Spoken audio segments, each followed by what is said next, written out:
Hello guys, welcome to my new vlog. અમારા વ્લોગમાં તમારું સ્વાગત છે. ગુડ મોર્નિંગ, જય શ્રી રામ અને જય રામનાથ. આજે તો આપણે નાહી ધોઈને ફ્રેશ થઈ ગયા છીએ, કારણ કે દાદા શ્રાદ્ધમાં ભળે છે. એને 3 વર્ષ પૂરા થયા છે, એટલે આજે એમનું શ્રાદ્ધ છે. તો એટલા માટે આપણે નાહી ધોઈને વહેલા તૈયાર થઈ ગયા છીએ. અત્યારે સવારના સમથિંગ 6:30 વાગ્યા છે. તો આપણે ઓલા ઘરે જવાનું છે. ત્યાં બધી દાદાની ક્રિયા વિધિનું બધું રાખ્યું છે. તો ત્યાં આપણે પપ્પાને બધાને જવાનું છે. ત્યાં બધા મહેમાન પણ આવ્યા હશે, તો એટલા માટે ત્યાં વિધિ છે. તો આપણે ત્યાં જઈશું, આગળ શું છે તો બતાવશી. બ્લોગ શૂટ કરવાનું જોશી, બહુ કામમાં આવીશી તો નહીં કરી, પણ જેવી રીતે પ્રવતાશી એવી રીતે ચોક્કસ તમને બતાવવાનો પ્રયત્ન કરીશી. તો હમણાં આપણે જાય ઓલા ઘરે, પછી ત્યાં તમને બધાથી મળાવીએ અને બધું દેખાડીએ. સવારમાં બ્લોગ શૂટ કરીએ એટલે મજા આવે. અત્યારનો વ્યૂ આમ ઝાકળ જેવું, થોડુંક શિયાળા જેવું હોય, એટલે આમ મજા આવે બ્લોગ શૂટ કરવાની. તો એ છતાં આપણે અત્યારે ઓલા ઘરે જવાનું છે. ઓલા ઘરે જઈને પછી ત્યાં બધું જે કંઈ કામ બામ હશે થોડું ઘણું એ કામ બામ કરશી. આપણે ત્યાં નાહી લીધું હોય તો પૂજાપાઠ કરી લઈએ. તો હાલો પછી અમે અમારા બ્લોગમાં બની લ્યો, અમે આગળ બતાવીએ શું શું થાય છે તે.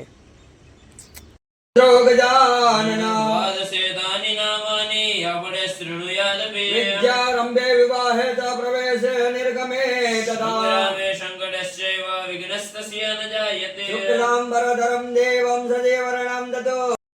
ફાઇનલી ગાઈસ, આપણે આપણા ભાઈજીના ઘરે પહોંચી ગયા છે. તમને જેવી રીતે દેખાડ્યું તેવી રીતે વિધિ પણ આપણી ચાલુ છે.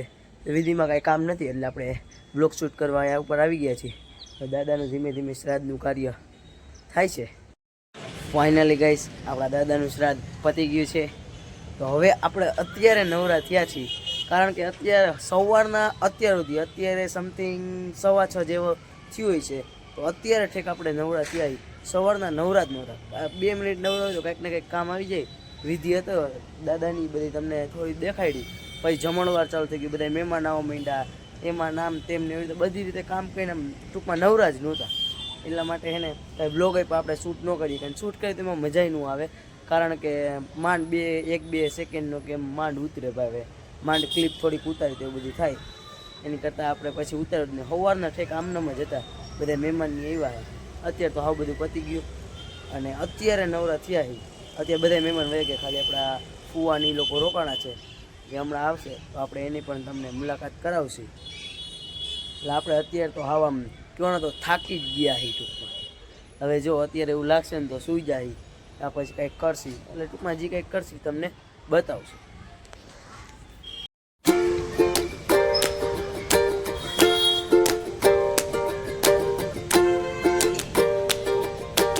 તો ફાઇનલી ગઈ આપણે નાસ્તો બાસ્તો કરીને ફ્રી થઈ ગયા છે. હવે આજે તો ઇન્ડિયા અને પાકિસ્તાનનો મેચ છે, તો એ જોવા બી ગયા, કેમ કે આજ તો આમ ટક્કર વાળો તમે કહો ને તો મેચ થવાનો હોય.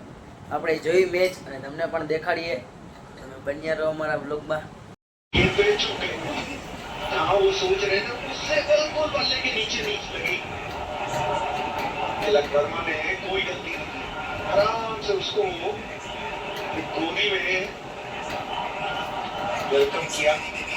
अक्षर पटेल ने आते ही पहले ओवर में एक सफलता दिलाई है भारत को, और एक जो अच्छी साझेदारी बन रही थी उसको तोड़ा है यहाँ.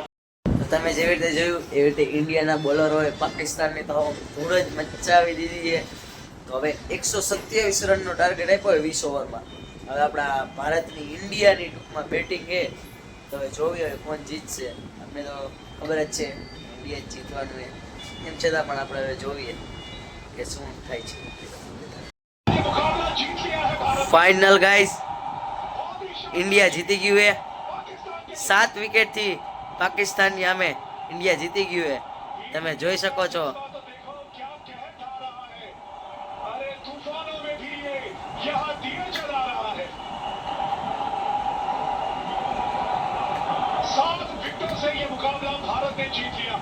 ફાઇનલ ગાઈસ, તમે જેવી રીતે જોયું ઇન્ડિયા પાકિસ્તાનથી જીતી ગયું છે.